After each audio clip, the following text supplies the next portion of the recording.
श्री राम जय राम जय जय राम, श्री राम जय राम जय जय राम,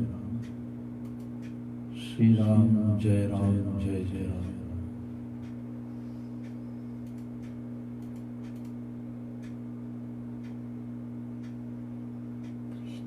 श्री राम जय राम जय जय राम।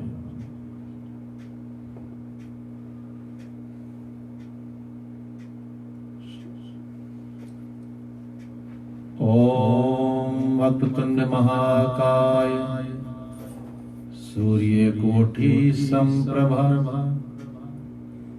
निर्विघ्नं कुरु मे देवा सर्वकार्येषु सर्वदा।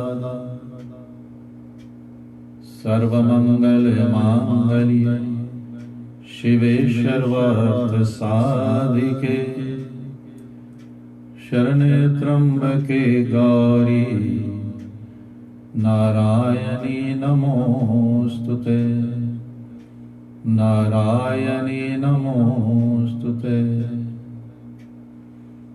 वंदे देवो मापतिं सुरगुरुं वंदे जगत्कारणं वंदे पन्नाभूषणं मृगधरं वंदे पशूनां पतिं वंदे सूर्यशशाङ्कवहनयनं वंदे मुकुन्दप्रियं वंदे भक्तजनाश्रयचावरद वंदे शिवं सुन्दरं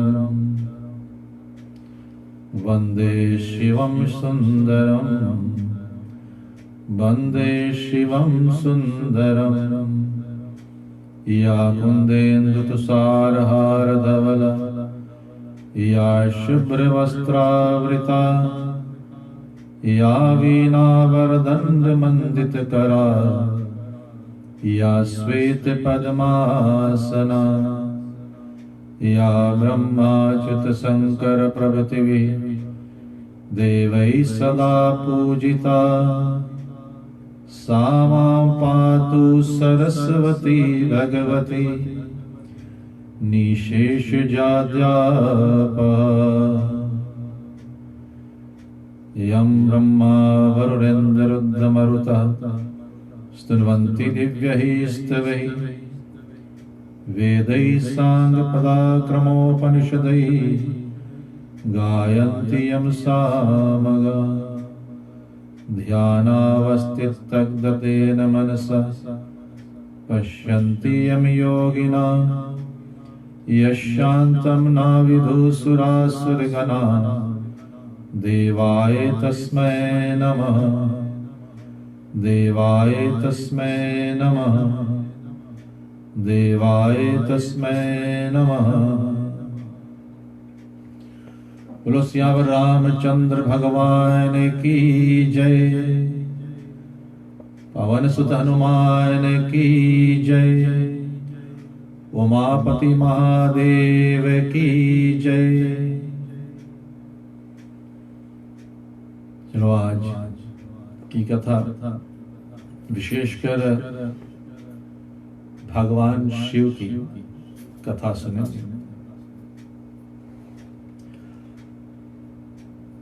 लास्ट वीक के जो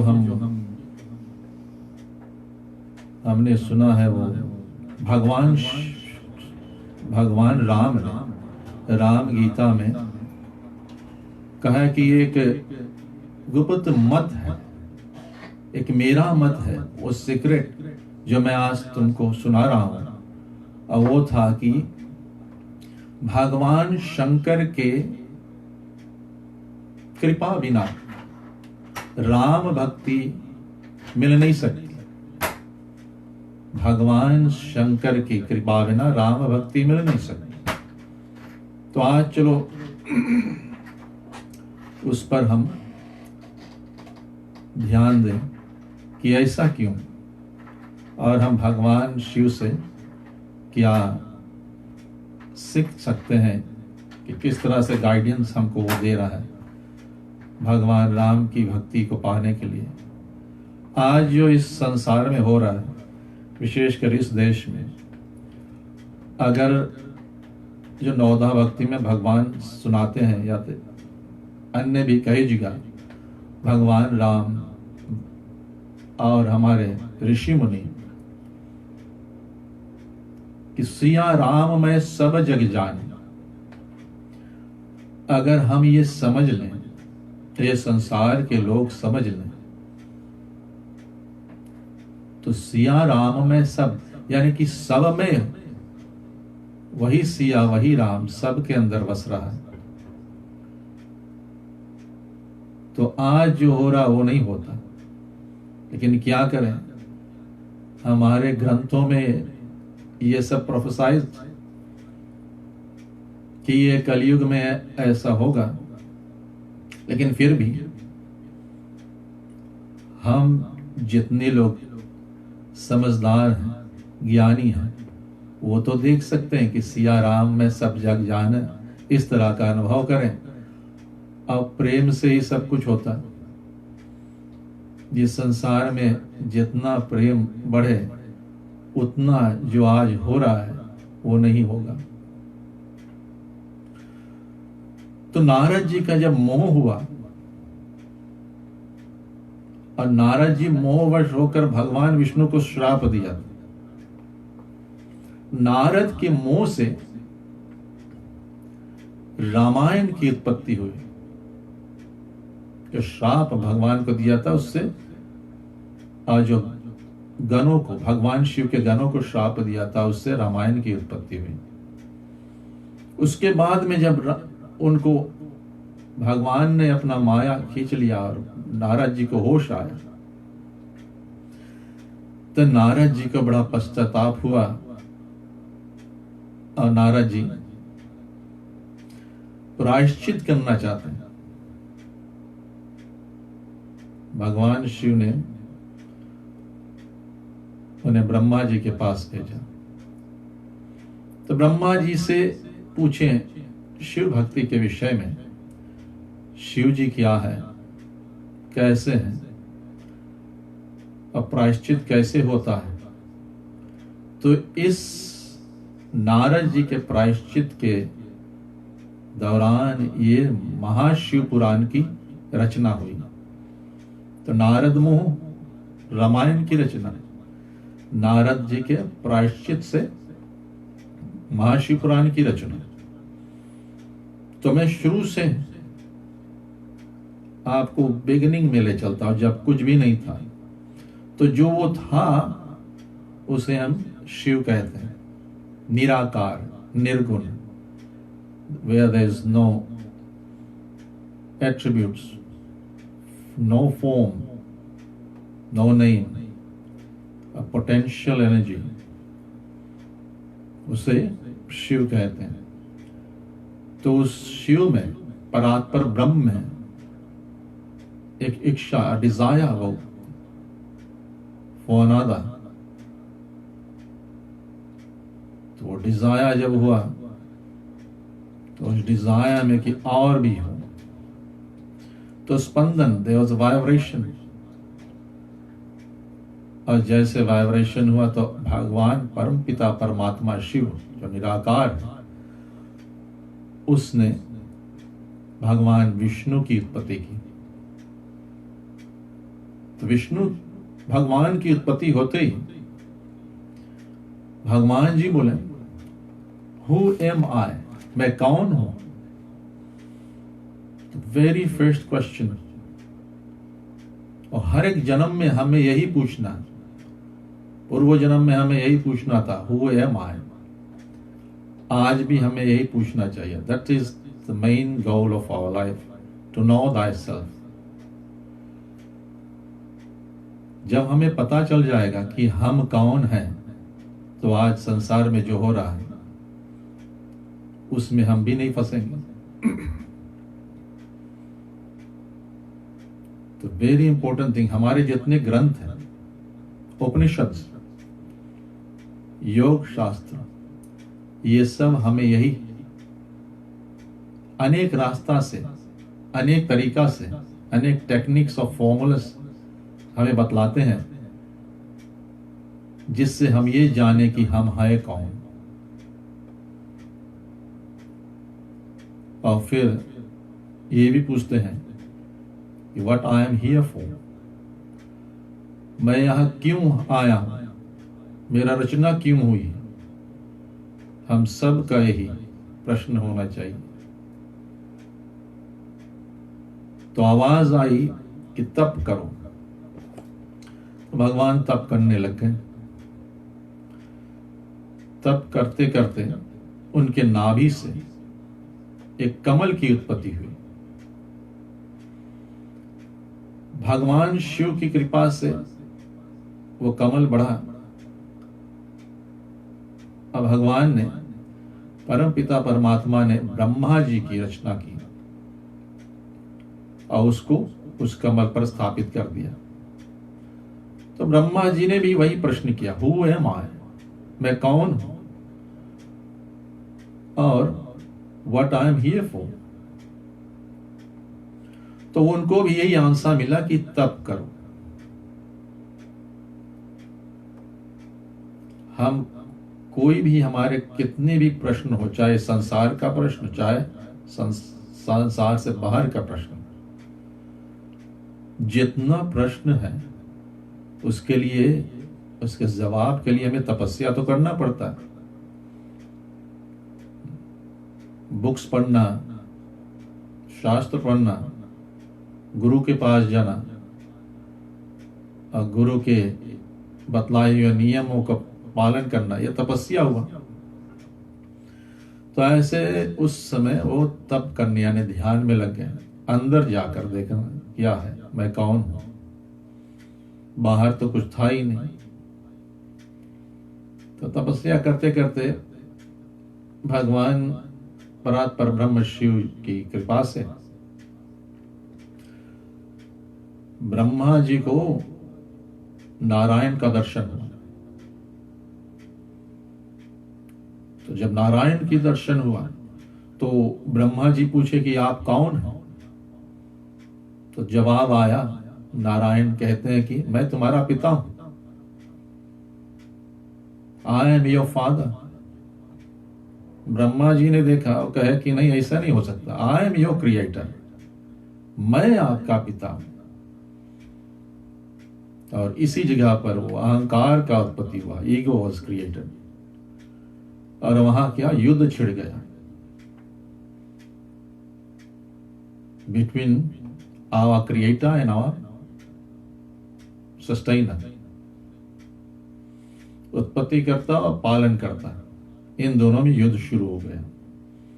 युद्ध होते होते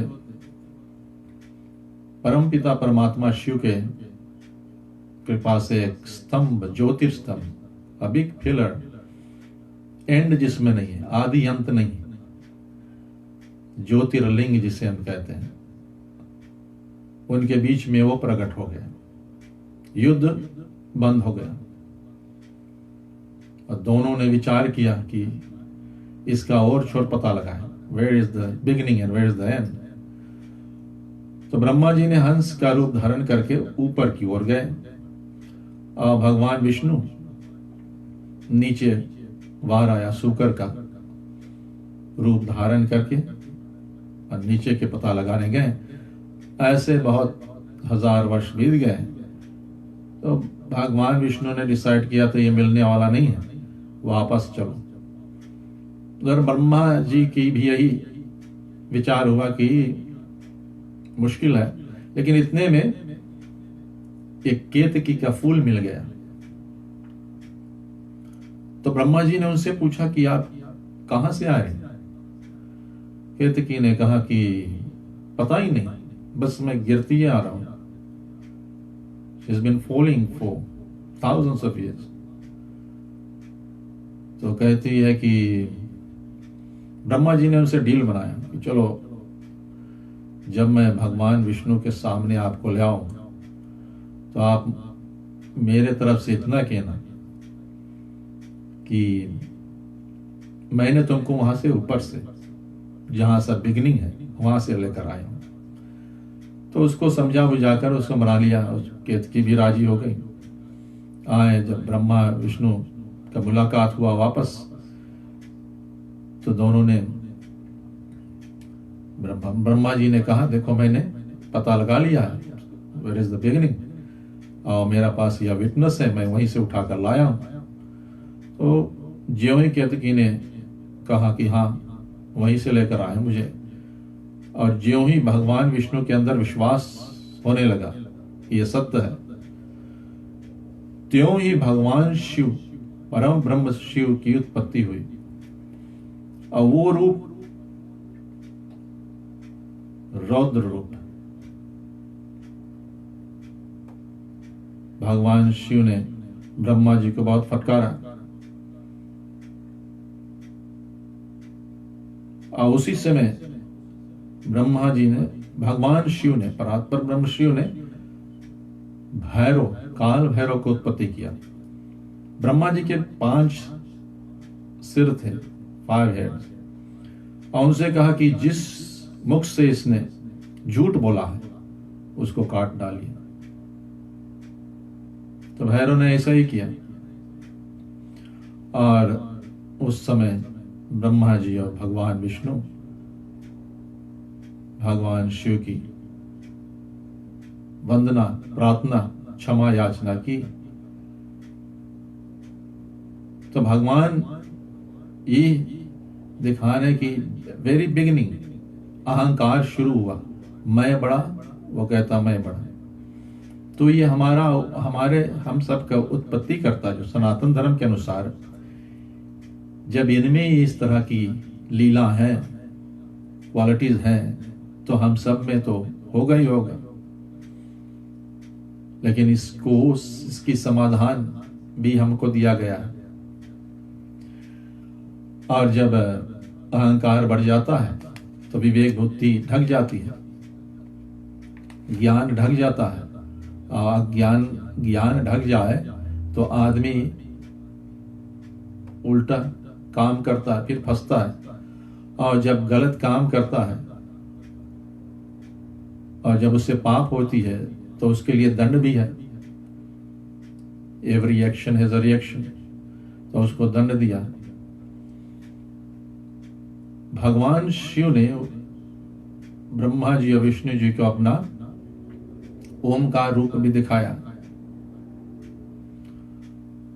और उसमें उस शिवलिंग में भगवान शिव ने अपने पंचमुखी रूप को दिखाया, वो रूप जिसमें 5 सिर है, 5 है।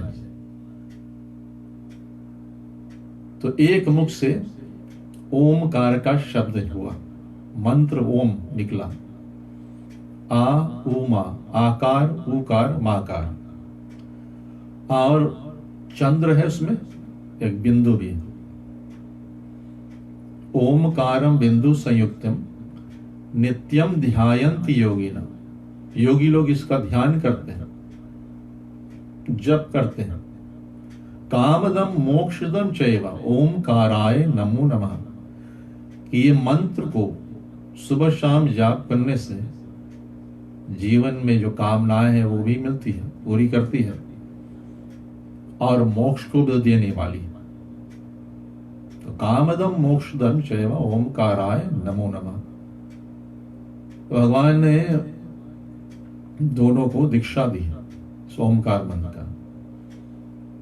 ओमकार मंत्र गायत्री छंद, परमात्मा ऋषि, अंतर्यामी देवता, अंतर्यामी प्रीतियार्थ, परमात्मा साक्षातार्थ, जपे विनियोग। इस तरह से विनियोग करके और जब शुरू किए तो सुबह शाम अगर हम भी करें थोड़ा देर, तो इसका असर हम पर भी पड़ना शुरू हो जाता है। फिर दूसरे मुख से गायत्री मंत्र की उत्पत्ति हुई।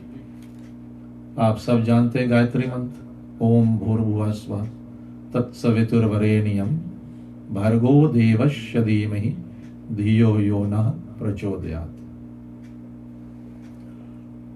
और तीसरा मंत्र जो है महामृत्युंजय मंत्र की उत्पत्ति हुई तीसरे मुख से। आप इस मंत्र से भी वाकिफ हैं। त्र्यंबकम यजामहे सुगंधिम पुष्टिवर्धनम उर्वारुक्मिय वंदनान् मृत्युर्मुक्षे मामृतात्। और उसके बाद चौथे मुख से नमः शिवाय, नमः शिवाय चौथे नहीं, पांचों मुख से पंचाक्षरी मंत्र है। फ्रंट जो आगे का मुख है उससे नह शब्द निकला, आवाज। राइट साइड से मा, पीछे वाले मुख से शी, लेफ्ट मुख से वा, और ऊपरली अपर माउथ से या। न मह शिवाय। नमः शिवाय स्वयं जागृत मंत्र है। इस मंत्र को कोई जगाना नहीं पड़ता है, बस प्रेम से, भक्ति भाव से, दृढ़ विश्वास से इसका जप करें तो ये हमें कर्मों से छुड़ाता है, हमारे कर्मों को खत्म कर देता है। और लास्ट में ओम तत्त्वमसि, ऐसे भगवान शिव ने ब्रह्मा और विष्णु को उस समय दीक्षा दी इन मंत्रों का। कहते हैं कि अब देखो, भगवान शिव का वो महत्व देते हैं भगवान राम, इसके पीछे रहस्य देखते हैं। भगवान शिव या परात्पर ब्रह्म जो शिव है, निराकार है, वो ब्रह्मा के रूप में आकर प्रकट करते हैं, संसार को बनाते हैं एज अ क्रिएटर। विष्णु रूप में पालन करते हैं, रुद्र रूप में संहार करते हैं, और अंत में जब फिर से प्रलय होता है तो सबको अपने में समेट लेते हैं। भगवान का चौथा जो कैरेक्टरिस्टिक से कृत है वो है अनुग्रह करना। सब पर कृपा करते हैं without any desire of getting anything from us. अनुग्रह करते हैं प्रेम के कारण, प्रबल प्रेम के पाले पड़कर प्रभु को नियम बदलते देखा, इतना कि नियम को बदल देते हैं प्रेम में पड़कर। अब ये भोलेनाथ है, धन धन भोलेनाथ बाट दियो तीनों लोक एक पल भर में, ऐसो दीनो दयालु दाता कौड़ी नहीं खजाने में। ये भोलेनाथ ऐसे हैं। उस समय जो घटना हुई थी, भैरव जी की उत्पत्ति हुई और भैरव ने भगवान ब्रह्मा का सर काटा। जब भगवान वहां से भैरव चले हैं तो पीछे पीछे उसके एक काली स्त्री की परछाई पीछा कर रही। वो जहां जाए उसका पीछा नहीं छोड़े, वापस आता है परात्पर ब्रह्म शिव के पास और कहता है क्या है। भगवान शिव कहते हैं कि ये तो ब्रह्म हत्या का श्राप है। तो कहते हैं श्राप से मुक्ति कैसे मिलेगी। भैरव जी को कहें कि आप काशी जी के, काशी क्षेत्र का क्षेत्रपाल देवता, उसका 3 चक्कर लगाइए, 3 परिक्रमा कीजिए और आप इस श्राप से मुक्त हो जाएंगे। तो यहां यही दिखाया है कि जो कर्म करता है उसको फल भोगना पड़ता है, जो इंस्ट्रक्शन देता है करने का उसके ऊपर नहीं। अगर आपके गुरु कोई इंस्ट्रक्शन दे कि ऐसा ऐसा करना और आप समझ रहे कि आप गुरु जी भी शेयर करेंगे, तो इस लीला से ऐसा नहीं लगता है। तो जो कर्म करता है उसको सोच समझ कर करना चाहिए। भगवान कृष्ण अर्जुन को भी यही दिखाते हैं कि गुरु अधर्म कर रहा है तो तुमको नहीं करना। अगर अधर्म करने को कहे and you are smart enough, अगर तुम फिर भी करते हो तो तुमको ही भोगना पड़ेगा। वाल्मीकि जी को बहुत पता लगा जब सप्तऋषि और नारद जी ने उनको दिखाया कि जाओ पूछो कि आप जो हत्या कर रहे हैं उनके लिए, उनके पेट भरने के लिए परिवार में, क्या आपके कर्मों को वो शेयर करने के लिए राजी। तो गए तो कोई भी उनके कर्म को क्षया नहीं करने के लिए तैयार है। यह परिवार के लिए भी पाप कर रहे हैं, ये समझ रहे हैं कि ये सब क्षया करेंगे। तो ऐसा वाल्मीकि की कथा से, भगवान की ये लीला से नहीं लगता है। परात्पर ब्रह्म है शिव, आत्मा है हमारा शिव। शिव जी विश्वास का रूप है, त्रिभुवन गुरु, तीनों लोक के गुरु भगवान शिव। कथाकार है, कथा को सुनाते हैं, मां पार्वती को सुनाते हैं, ऋषियों को सुनाते हैं, सुनाते हैं और सुनते भी हैं। समय समय पर ऋषियों के पास जाते हैं और कथा को स्वयं सुनते हैं। विद्या के आदिपति है, सारे विद्या। अमर कथा भगवान शिव ने कहा। अमर कथा जो भागवत कहते हैं, भागवत महापुराण, और ये हमारे रामायण, वो कथा जो हमें हमारा अमरता का साक्षात कराए कि हम अमर हैं, इसका साक्षात्कार। तब ये संसार यानी कि the virtual game that we are in, इससे बाहर कैसे निकले, वो रास्ता ये हमें अमर कथा से मिलती है। वैष्णव है भगवान शिव, भगवान राम के बड़े भक्त।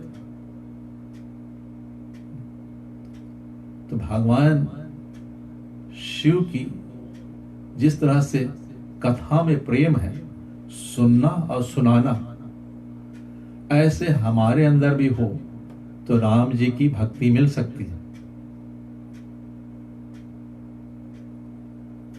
साथ में कुछ दिन सती भी थी, मां देवी आदि शक्ति, मां सती। वो शक्ति है, मति है, अविश्वास के रूप। गुरु में की बातों में विश्वास नहीं, पिता की बातों में विश्वास नहीं था। भगवान शिव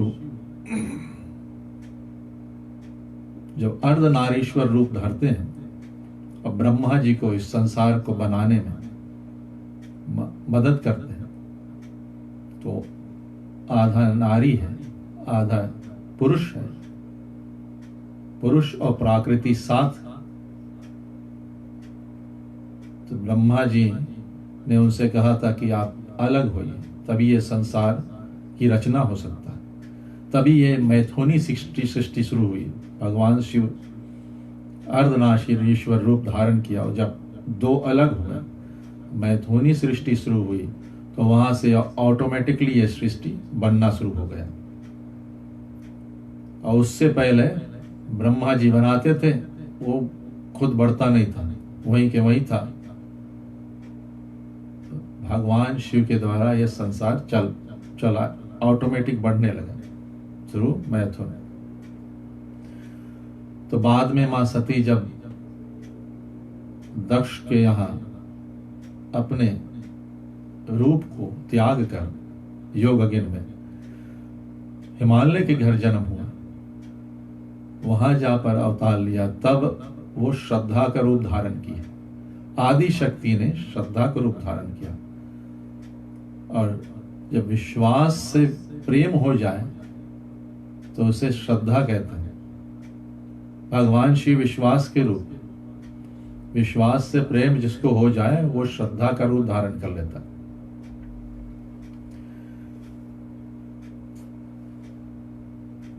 तो पार्वती मां की कृपा हम पर हो, भगवान शिव की कृपा हो, तभी हमें राम जी की भक्ति मिल सकती है, प्रभु राम की भक्ति मिल सकती है। तो एक समय मां पार्वती ने भगवान से ये राम जी की कहानी, अमर कथा सुनने की भगवान से वार्तालाप की, भगवान से बोला कि हमें वो सुनाइए। भगवान ने गीता का ज्ञान तो सुनाया था माँ पार्वती को, इन पार्वती माँ कहती है मैं जिसने इस गीता को बनाया है उसके विषय में जानना चाहती हूं। तो उस अमर कथा जब करने जाते हैं भगवान शिव, तो वहां क्या क्या लीला करते हैं उससे हमें देखो क्या सीखने को मिलता है। कहते हैं जब भगवान शिव अमर कथा सुनने से पहले नाग को त्याग किया, गले में वासुकी नाग है, जगह जगह नाग पहने हुए हैं, तो इस नाग हमारे जीवन का यह क्या है, गहने हैं भगवान शिव के। मतलब हमारे जीवन में जो गहने हैं, पैसे हैं, फाइनेंस, प्रॉपर्टीज है, धन दौलत, जब हम ये कथा सुनने जाएं तो ध्यान अपने धन दौलत पर ना हो, अपने पोजेशंस पर ना हो।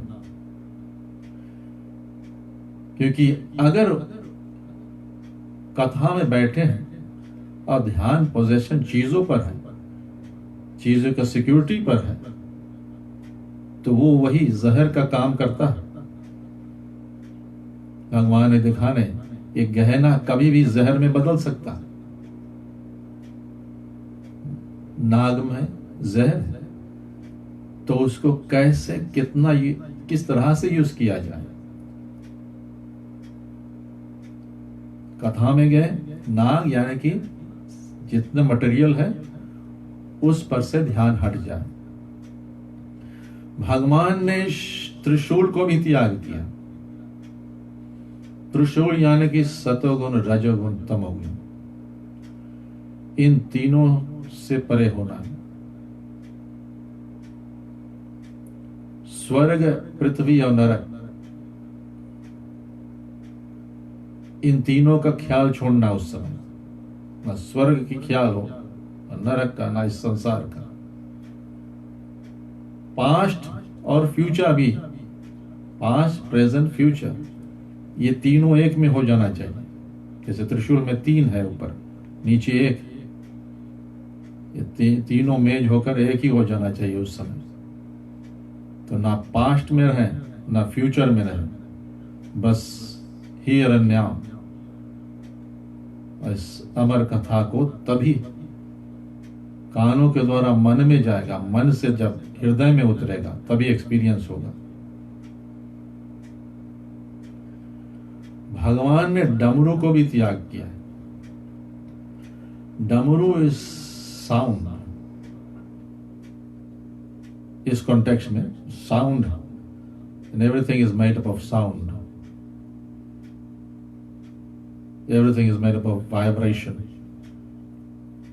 2 तरह की एनर्जी है, potential energy static, and there is kinetic energy that's moving. Paratpar Brahma Shiv, potential energy. And when the vibration starts, now you see the creation, Prakriti, वो पार्वती। तो पुरुष जो नहीं दिखता है निराकार, और साकार प्राकृति, ये मां का रूप है। इसलिए संसार में इस प्राकृति से जो भी कुछ बना है इस फीमेल, इसलिए कृष्ण एक है और बाकी सब गोपी है। पुरुष एक ही है, प्राकृति में सब अनेक दिखते हैं। तो ये भगवान शिव ने भी दिखाया। अर्धनारीश्वर और फिर दोनों मेज होते हैं। तो कोई कहे कि प्राकृति या संसार को छोड़ दो तब परमात्मा मिल जाएंगे, ऐसा तो नहीं हो सकता। क्योंकि जब भगवान शिव मां सती से दूर हुए, मां सती ने त्याग किया, तो उनकी दशा देखने वाली थी। कितने दुखी, कितने अशांत थे। ना पुरुष को पकड़ना है और ना ही प्रकृति को छोड़ना। दोनों का साथ में होना ही हमारे जीवन में सुख शांति है। संसार के छोड़ने से कभी शांति नहीं मिलता। क्योंकि यह संसार, यह प्रकृति माँ की रूप है, और विदाउट परमात्मा यह प्रकृति नहीं है। प्रकृति को कैसे छोड़ोगे? शी इज पार्ट ऑफ परमात्मा, वी आर पार्ट ऑफ परमात्मा। परम पिता परमात्मा से सब कुछ निकला है, फिर उसी में सब कुछ वापस चला जाता है। तो ये पकड़ने और छोड़ने का खेल से भी ऊपर उठना है। डमरू त्याग की कथा जब सुने तो उसमें व्याकरण यानी कि ग्रामर, शब्दों में, प्रोनाउंसिएशन में ना भटके। जो कहा गया है, जो एक्सपीरियंस कराना है, उस पर ध्यान दें। आदि शंकरा ने भी यही कहा था।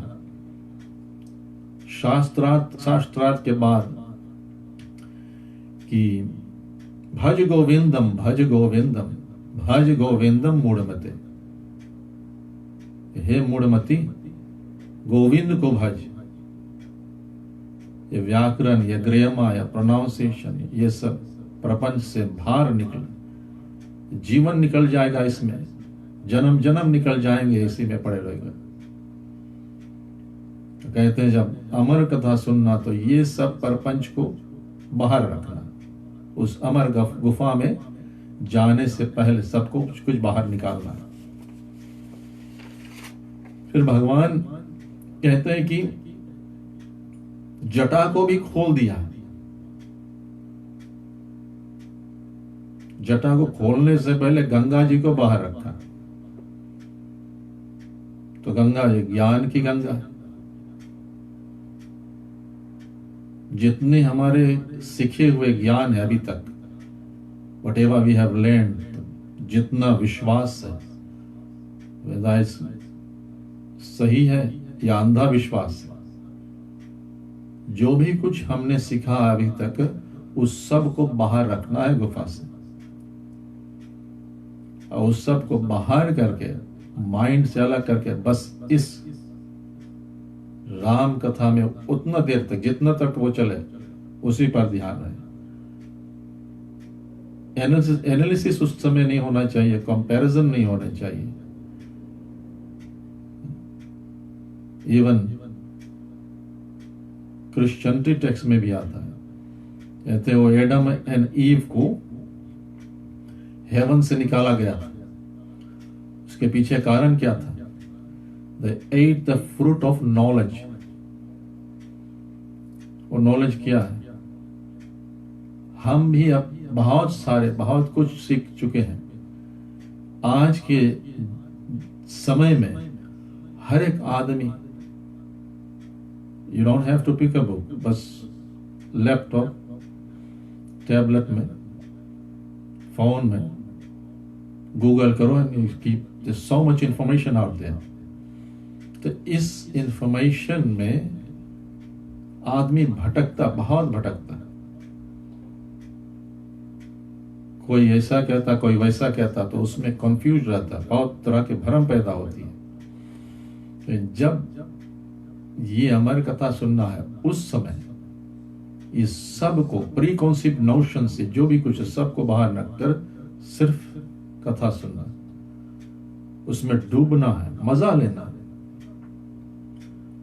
And then you'll see कि राम कृपा, राम जी की भक्ति हमारी ओर बहना शुरू हो सकती है।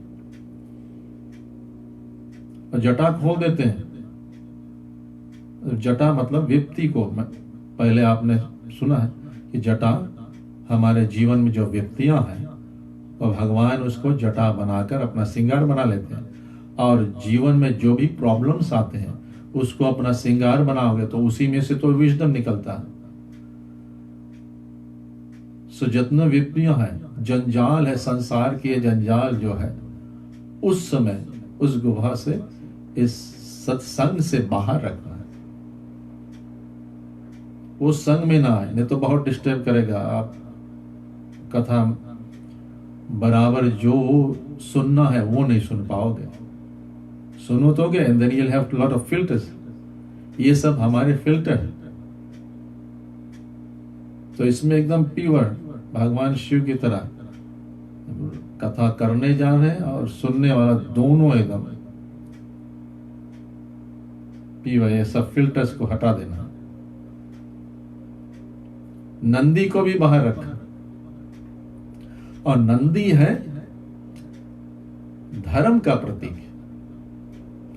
उसी पर धर्म पर बैठकर भगवान जाते हैं, जो भी कुछ करना तो धर्म का प्रतीक है। धर्म को भी बाहर रखा, क्योंकि भगवान राम के चरणों में, उनकी भक्ति में इस सब से ऊपर उठना पड़ता है। धर्म और धर्म के प्रपंच से ऊपर उठना है। भगवान कृष्ण बार बार समझाते हैं, दुख सुख, हर सर्दी गर्मी, इन सब से ऊपर उठो, सब में समभाव। तो यहां जो हमारे जितने धर्म है, भगवान कृष्ण बतला रहे थे अर्जुन को at the end of Gita, सर्व धर्म परित्यज्य मामेक शरणम भज। सब धर्म को छोड़ दे हे अर्जुन, तो बस मेरे शरण में आ जा, I will take care of you. तो वही यहां भगवान कह रहे हैं कि सब धर्म को बाहर रखना, then come and listen to Ram ji की लीला, राम जी की गुणगान, राम जी की भजन।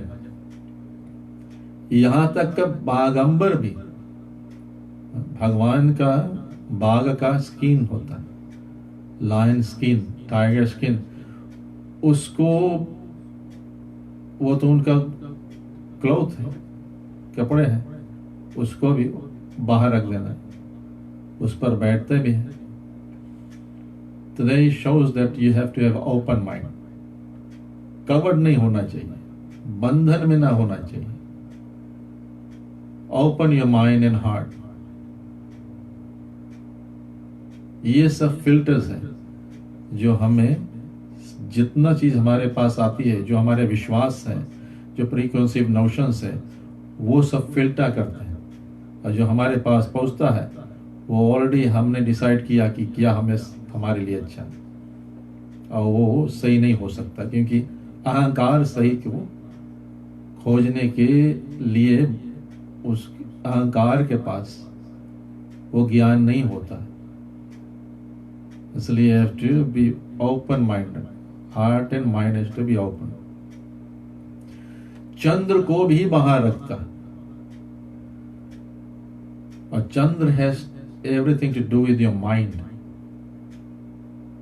देखो फुल मून जब होते हैं, people have worked in mental institutes, आप देखो फुल मून के दिन क्या दशा होता है। वी वर्क विद लूनेटिक्स, तो कितना असर पड़ता है हमारे पर, इस पृथ्वी पर कितना असर करता है चंद्र। कहते चंद्र को बाहर रखो, निश्चल मन, मन चलायमान ना हो, घटता बढ़ता ना हो। जब फुल मून होता है, वहां से वो मून घटता है, कम होता चला जाता है उसका साइज, या फिर डार्क नाइट, अमावस से फिर उधर बढ़ता है।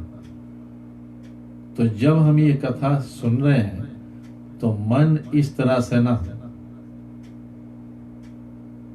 निश्चल मन, चलायमान ना हो, घटे बढ़े नहीं, तभी ध्यान लगेगा। मैं तो इधर उधर भटकेगा। मन को शांत रखना है। कहते हैं कि भस्म को भी इस संसार में जीवन मरण, इस चक्र में हम पढ़ते हैं। मौत हमारे साथ सदा होती है। ये नहीं कि जब हमारा समय आएगा उस समय मौत आएगी, ऐसा नहीं है। Life and death is two sides of a coin. एक सिक्का का दो पहलू। तो हमारे साथ मौत सदा होती है। बर्थडे के दिन हम बनाते हैं, दैट मीन्स 1 साल कम हो गया। तो जैसे जैसे जीवन चलता है, समय चलती है, मौत भी साथ साथ, तो कब वो टेक ओवर कर ले, और उसके बाद मौत जब आ जाती तो जीवन भी उसके साथ होता है, कब वो फिर टेक ओवर कर लेती है। तो जब कथा में बैठते हैं तो जीवन मरण के चक्कर का भी ध्यान ना दें। ये संसार में सब कुछ इसी, ये शरीर जो बना हुआ, तो बॉडी कॉन्शियस बहुत लोग होते हैं, तो जब कथा में बैठे तो बॉडी कॉन्शियस में खुद को देख रहे थे, मैं कैसे बैठा हूं, कैसा लग रहा हूं, लोग क्या कहेंगे, उस समय ये सब को बाहर छोड़ देना। और वही रुद्राक्ष को भी बाहर करा। रुद्राक्ष भी सिग्निफाई करता है इस बॉडी कॉन्शियस। हम लोग अपने आप को देखते कथा में, अक्सर कथा से ध्यान हट जाता है, भगवान से ध्यान हट जाता है। जब हम भगवान के साथ बैठते हैं 5 मिनट के लिए, तो समय समय पर ध्यान भटकता है इन सब के कारण। भगवान कहते हैं उस समय ये हटा देना है, और तब उस कथा से वो मिलेगा जो हमें भगवान राम की भक्ति की अधिकारी बना सके। कर्पूर गौर, भगवान Shiva, kapur is white in colour, भगवान शिव इस कलर के, ash white, that signifies purity in life. Unnecessary ये फिल्टर्स को हटा दोगे तो प्योरिटी आ जाती है। करुणा अवतार, अवतार ऑफ कंपैशन, भगवान शिव में करुणा भरा हुआ, कर्पूर गौरव करुणा अवतार, अवतार ऑफ कंपैशन। संसार सार, संसार की टेक केयर भी, जो भी कुछ करना है ऐसे कर रहे हैं निष्काम भाव से, जैसे केवट, जैसे शबरी, निष्काम भाव से। भुजगेंद्र हार, ये स्नेक, इनकी ज्वेलरीज, आभूषण सर्पों का, नागों का पहनते हैं। सदा वसंतम, कहां बसते हैं, कहां आकर बसे, हृदयार विंदे, कि हे परमेश्वर, हे परमपिता परमेश्वर, हमारे हृदय में आप पर विराजिए। भवम भवानी सहितम नमामि, भवानी के साथ मैं आपको बारंबार नमन करता हूं। और इस तरह से भगवान शिव भोला भंडारी गुरु हैं, इनकी कृपा हो तो जीवन में विश्वास और श्रद्धा दोनों आती है। और विश्वास और श्रद्धा दोनों आए तभी हमें जीवन में सुख शांति, यानी कि भगवान राम और मां सीता आती है।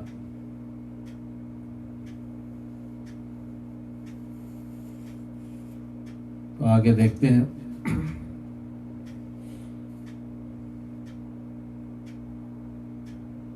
भोले भंडारी शंकर का ध्यान निरंतर तुम धरना, मन की दुविधा दूर करो, भोलेनाथ का ले शरण।